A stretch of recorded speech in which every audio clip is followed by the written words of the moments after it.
উমর রাদিয়াল্লাহু আনহু ঠিকই বলেছিলেন আজকে থেকে এই 1400 বছর আগে, ইসলাম ধ্বংস হবে যখন দেখবা তিনটা বিষয় সমাজে চলছে। এক, দল্লাতুল আলেম, আলেমরা যখন পথভ্রষ্ট হয়ে যাবে তখন সমাজে ইসলাম ধ্বংস হয়ে যাবে। দুই, ওয়াল আইম্মাতুল মুদিল্লিন, যখন আসবে এমন কিছু শাসক যারা পথভ্রষ্ট মুদিল্লিন, তখন সমাজ ইসলাম ধ্বংস হবে। আর ওয়াল মুনাফিকিন ফি জিদারি কিতাবিল্লাহ, যে মুনাফিকরা যখন আল্লাহর কিতাব নিয়ে বাকবিতনটা করবে, মুনাফিকরাই বাকবিতনটা করবে যে আমরাই বেশি বুঝি ইসলাম, তোমরা বোঝো না। আর বাংলাদেশে এই টকশোর সংস্কৃতি চালু না হলে আমরা এটা বুঝতে পারতাম না যে আসলে এই হাদিসটা সত্য। মাথার উপর দিয়ে যায় কথা কিছু না, পরে লেকচার রিপিট শুনে নিন। মূল জায়গায় আসি। কোরআন ঘরে আসে, আমরা তেলাওয়াত করি না। নামাজের আজান কানে আসে, নামাজে যাই না। শেষ রাত্রে আল্লাহ পাক প্রথম আসমানে নেমে আসেন, কিভাবে নেমে আসেন আমরা জানি না, ওইটার কাইফিয়াত ব্যাখ্যা করার আমাদের দরকারও নাই। আল্লাহ পাক বলেছেন বাস ঈমান রাখি। এবং আল্লাহ পাক আহ্বান করতে থাকেন, কে আছো আমার কাছে কিছু চাইবা আমি তোমাকে দিব, সুবহানাল্লাহ। কে আছো আমাকে ডাকবা আমি তোমার ডাকে সাড়া দিব। কে আছো আমার কাছে ক্ষমা চাইবা আমি ক্ষমা করে দিব। এইভাবে ফজর পর্যন্ত আল্লাহ পাক আহ্বান করতে থাকেন। আমরা ওই সময় ফেসবুক চালাই, রিল্যাক্সে ঘুম দিই। তাহলে নামাজের আজান কানে যায়, নামাজ পড়ি না, কোরআন বাসায় আছে তেলাওয়াত করি না, খুলেও দেখি না, 40 কুলখানি বাদ দিয়ে। আর শেষ রাত্রে আল্লাহ পাক আহ্বান করতে থাকেন, আমি উঠে ওযু করে 2টা রাকাত নামাজ পড়ে একটু দোয়া করব, সেটা পারি না। এই আমি আবার যখন দিনের বেলায় এলেম শিখতে যাই, এমন জায়গায় এলেম শিখতে যাই যেখানে নারী পুরুষ একাকার অবস্থা, ফ্রি মিক্সিং।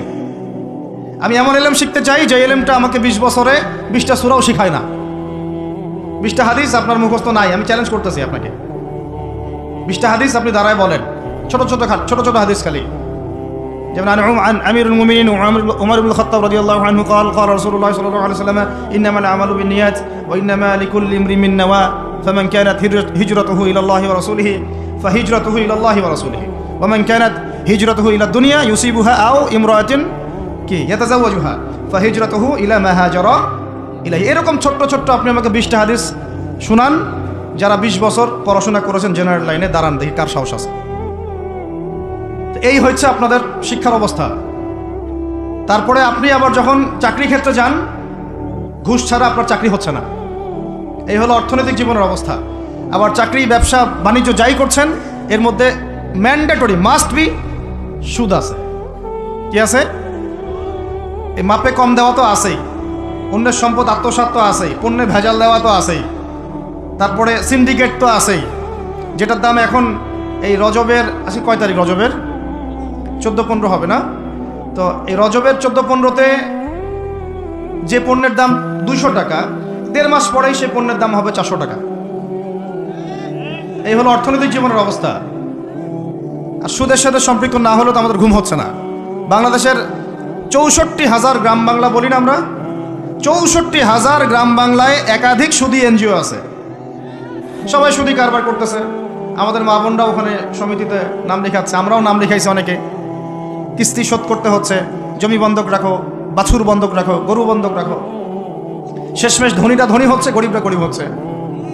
কারণ আল্লাহ পাক এই কিতাবের মধ্যেই বলেছেন, সূরা বাকারার শেষের দিকে আছে যে ইয়া আইয়ুহাল্লাযীনা আমানু, হে মুমিনগণ, ইত্তাকুল্লাহ, আল্লাহকে ভয় করো, ওয়া যারু মা বাকিয়া মিনার রিবা, সুদ ছেড়ে দাও, ইন কুনতুম মুমিনিন, যদি মুমিন হয়ে থাকো, ওয়া ইল্লাম তাফআলু, সুদ যদি না ছাড়ো, ফাআযানু বিহারবিন মিনাল্লাহি ওয়া রাসূলিহি, আল্লাহ এবং তার রাসূলের সাথে যুদ্ধের ঘোষণা শুনে রাখো। আয়াত বুঝলেন? আয়াতটা কি বুঝলেন? আল্লাহ পাক বলছেন যারা সুদ খায় বা সুদ না ছাড়ে, এরা আল্লাহ এবং তার রাসূল মুহাম্মদ সাল্লাল্লাহু আলাইহি ওয়াসাল্লামের বিরুদ্ধে অস্ত্র নিয়ে দাঁড়ায় আছে। তো আপনার আমার কল্যাণ হবে না ভাই দুনিয়ায়? পরকালে কল্যাণ হবে না? আমরা হাউজে কাউসারের পানি তো পাবো ইনশাআল্লাহ, আমরা কবরের উত্তর তো দিতে পারবো ইনশাআল্লাহ। আমাদের জন্য নবী সাল্লাল্লাহু আলাইহি ওয়াসাল্লাম সুপারিশ তো করবেন ইনশাআল্লাহ, সুপারিশ তো নবীজি করবেন, এটা ঠিক আছে, এটা তো ঠিক আছে।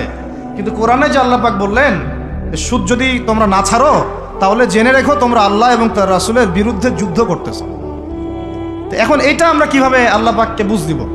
দুনিয়াতে না বুঝ দিলাম, দুনিয়াতে হয়তো কারো ক্ষমতা আছে, জবানটা বন্ধ করে দিল, এই কথা বলতে পারবেন না, চুপ একদম, সম্ভব কিনা? দুনিয়াতে হয়তো সুদের মহাজন যারা একত্রিত হয়ে দেখা গেল যে একে তো সরাইতে হবে রাস্তা থেকে, এ তো মারাত্মক কথা বলতেছে, সরাই না হয় দিল, হতেও তো পারে, ইতিহাসে হয় নাই এমন। তারপরে কারো হয়তো দুনিয়াবি স্বার্থ আছে, বুঝাচ্ছে আমার বউ আছে, বাচ্চা আছে, চাকরি বাকরি কেমনে ছাড়ি ইত্যাদি। তো সব না হয় বুঝলাম, আল্লাহ পাকের সামনে আপনি এখন কি বুঝটা দিবেন? রাসূলের সামনে দাঁড়ায় কি বুঝটা দিবেন? দিতে হবে কি না জবাবটা? আজ হোক আর কাল হোক দিতে হবে কি না? পরকালে যেতে হবে তো নাকি? তো তাই যদি হয়, এটা যদি আমাদের ফাইনাল ডেস্টিনেশন হয়, চূড়ান্ত গন্তব্য হয়, তাহলে কোন ব্যক্তি বুদ্ধিমান, যে দুনিয়াতে সংশোধিত হয় সে, নাকি পরকালে যে ব্যক্তি অপেক্ষায় বসে থাকে সে? এখন এই সংশোধনের দিকে যদি আমরা দাওয়াত দিই, আমরা কি মৌলবাদী হয়ে যাব? সমাজের শত্রু হয়ে যাব? দেশ ও জাতির শত্রু হয়ে যাব? সুদি কারবার ছাড়া অর্থনৈতিক বিষয় কি চালানো সম্ভব না? হ্যাঁ, যখন এই সুদি ব্যাংকিং সিস্টেম ওয়ার্ল্ড ব্যাংকেরটা তো 1995-এর দিকে আসছে, তারও আগে ছিল ওই যে ব্রিটেনের দি ব্যাংক অফ ব্রিটেন, যেটা প্রথমে ছিল, প্রথমের দিকে আর কি। ও সারা বিশ্বকে শাসন করতে এক সময়, তার আগে করেছে জার্মানি, তারপরেও আসছে ও। এই পশ্চিমাদের দৌরত্ব ফরাসি বিপ্লবের পরে ওয়ার্ল্ড ব্যাংক আসছে 1995-এর দিকে, 45-এর পরে। এর আগে মুসলমানরা বিশ্ব শাসন করে নাই, 4 খলিফা করেন নাই, উমাইয়ারা, আব্বাসীয়রা, ফাতেমেরা, মুঘলরা, তুর্কিরা, উসমানীয়রা, তারা কি বিশ্ব শাসন করে নাই?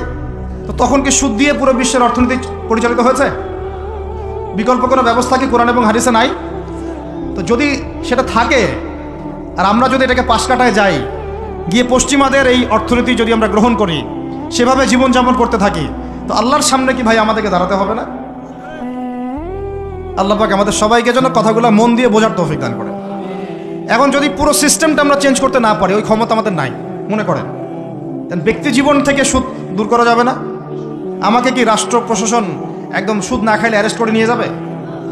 আমি যদি বলি আমি সুদ খাবো না, সুদভিত্তিক ব্যাংকিং সিস্টেমে আমি ডিলিংস করব না, অ্যাকাউন্ট থাকতে পারে আপনার, কিন্তু আপনি ডিলিংস করতেছেন না, ঠিক আছে? সুদের টাকা যদি আসেও ওটা আপনি ছেড়ে দিচ্ছেন, নিচ্ছেন না, এবং সুদি এনজিও কারবার এগুলোর সাথে আপনি যুক্ত হচ্ছেন না, তো আপনাকে কি অ্যারেস্ট করে নিয়ে যাওয়া হবে জেলখানায়? কেন খাচ্ছিস না বলেন, নিয়ে যাওয়া হবে?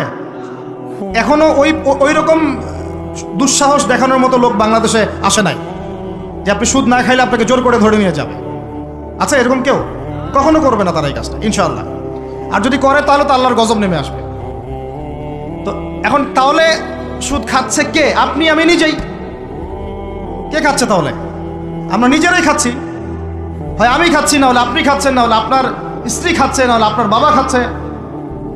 অতএব সুদের মধ্য দিয়ে আমরা আল্লাহ এবং তার রাসূলের সাথে সরাসরি যুদ্ধ করতেছি। বদরের যুদ্ধে কি আবু জাহেলরা পরাজিত হয় নাই? উহুদের যুদ্ধে, খন্দকের যুদ্ধে, মুতা, ইয়ারমুকে, এই শতাব্দীর পর শতাব্দী আল্লাহ এবং তার রাসূলের বিরুদ্ধে যারা দাঁড়াইছে, তারা কি কখনো টিকতে পারছে? আজকে পশ্চিমারা সারা বিশ্বকে এভাবে সুদখোর বানিয়ে দিয়েছে, আর প্রত্যেকটা মুসলিম কান্ট্রি এর খপ্পরে পড়ে গেছে, বের হতে পারতেছে না। বের হওয়ার জন্য শুধু একটা জিনিস দরকার, একটা জিনিস, সেটা হচ্ছে আল্লাহ এবং তার রাসূলের প্রতি পরিপূর্ণ বিশ্বাস, ঈমান। এইটা আমাদের অর্জন হয় নাই, এটাই সত্য কথা। অর্জন যদি হতো তাহলে আমরা বিকল্প চিন্তা করতে পারতাম। যদি আফগানিস্তান আগামী 10 বছর এভাবেই অর্থনীতি চালাতে পারে, এখন তাদের যে অবস্থা, আগামী 10 বছর যদি আর নতুন করে যুদ্ধ বিগ্রহ না হয়, এবং তারা যদি এভাবেই আরো 10 বছর তাদের ডাবল কারেন্সির অর্থনীতি চালাতে পারে, সুদহীন, জাকাত ভিত্তিক, ইসলামিক, আমাদের বিশ্বাস আগামী 10 বছরে দেখবেন তারা মার্কিন ডলারের উপরে আধিপত্য বিস্তার করেছে, ইনশাআল্লাহ। ইনশাআল্লাহ। আমি ইকোনমিক্স নিয়ে পড়াশোনা করেছি ভাই, এমনি কথা বলতেছি না। অনলাইনে যারা আপনাদেরকে এইসব তালগোল মার্কা কথাবার্তা বুঝায়, যে কাগজের টাকা নিয়ে উল্টাপাল্টা কথা বলছে, ইলেকট্রনিক মানি নিয়ে উল্টাপাল্টা কথা বলতেছে, বিটকয়েন, ক্রিপ্টোকারেন্সি নিয়ে কথা বলতেছে উল্টাপাল্টা, ভাই এগুলো আমরা জেনে বুঝে কথা বলতেছি, জেনে বুঝে পড়াশোনা করে। এগুলোর উপর আমরা থিসিস করেছি ইউনিভার্সিটিতে, এগুলোর উপরেই। এমনি কথা বলতেছি না যে পেপার মানি আপনার পকেটে, আমার পকেটে যেটা আছে আপনার পকেটেও সেটাই আছে, এর ভিতরেও সুদ আছে। ইলেকট্রনিক মানি যেগুলো আমরা ইউজ করতেছি, এগুলোর ভিতরেও সুদ আছে, অল্প হোক আর বেশি হোক। এর সামনে আসবে বিটকয়েন, ওইটার মধ্যে সুদের ভিতর উপর সুদ, তার উপর আসতেছে একটা সিস্টেম যেটা অলরেডি কয়েকটা কান্ট্রিতে অ্যাপ্লাই হয়ে গেছে, চায়নায়, উত্তর কোরিয়া, দক্ষিণ কোরিয়া ইত্যাদি কান্ট্রিতে।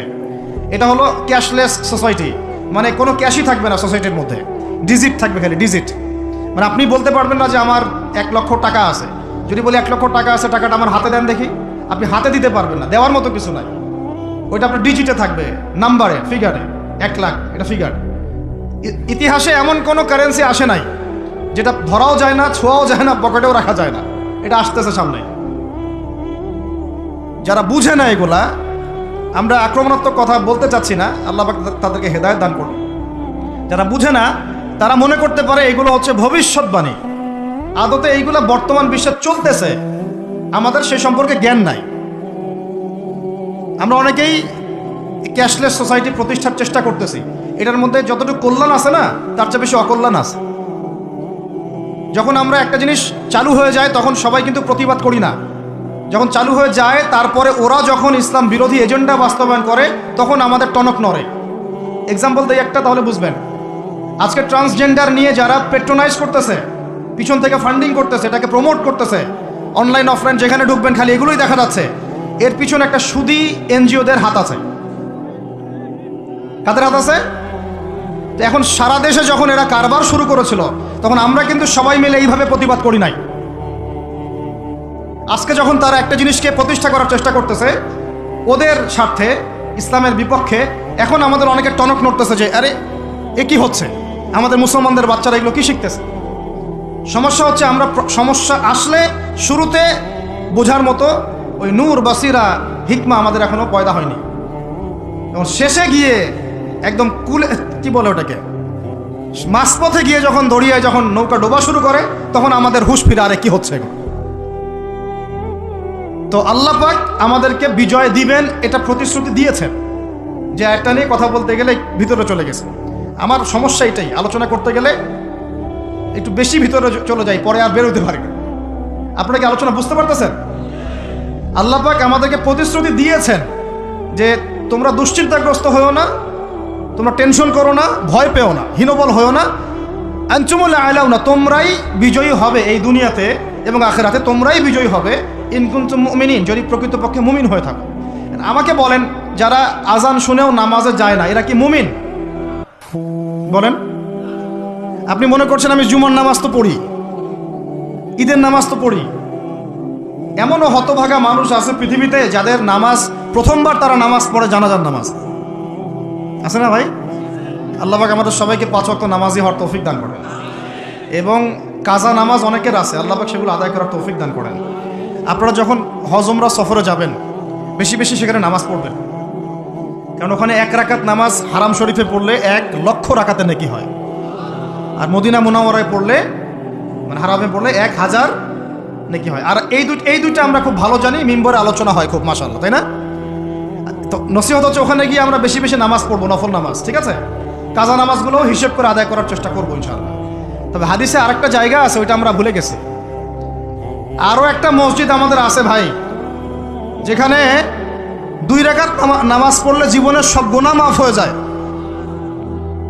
ওইটা আমাদের পাঠ্যপুস্তকে নাই, আমাদের চেতনায় নাই, আলোচনায় নাই, মিম্বরে নাই, খুতবায় নাই। সেই মসজিদ কোথায়? ওই মসজিদ কি আমাদের না ইহুদিদের? কি মনে হয় আপনাদের? ওই আল-আকসা কি আমাদের না ওদের? ওইখানে 2 রাকাত নামাজ পড়লে, সফর করে 2 রাকাত নামাজ পড়লে